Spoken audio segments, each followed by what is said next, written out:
Heroine Samantha ప్రేమలో పడినట్టు సామాజిక మాధ్యమాల్లో వార్తలు వస్తున్నాయి. దీనిపై ఆమె తాజాగా స్పందించారు. జీవితంలో మళ్లీ ప్రేమలో పడాలని ఎప్పుడూ ఆలోచించలేదని చెప్పుకొచ్చింది సమంత.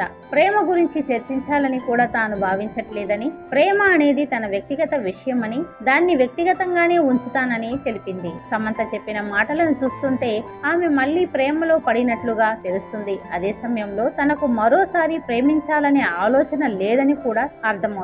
కాగా తెలుగు చిత్ర పరిశ్రమలో తన కెరీర్ పీక్ స్టేజ్ లో ఉన్న సమయంలో యంగ్ హీరో అక్కినేని నాగ చైతన్యతో ప్రేమలో పడిన సమంత అతన్ని వివాహం చేసుకుంది. ఆ తర్వాత వారిద్దరి మధ్య మనస్పర్ధలు తలెత్తడంతో విడాకులు తీసుకున్నారు. ఈ క్రమంలో నాగ చైతన్య నటి శోభితను వివాహం చేసుకున్నారు. అదే సమయంలో సమంత మాత్రం అరుదైన వ్యాధి బారిన పడి విదేశాల్లో చికిత్స తీసుకొని ఆ వ్యాధి నుంచి బయటపడ్డారు. ప్రస్తుతం ఆమె సాధారణ స్థితికి వచ్చేసింది. తన సినీ కెరీర్ పై పూర్తిగా దృష్టి సారించింది.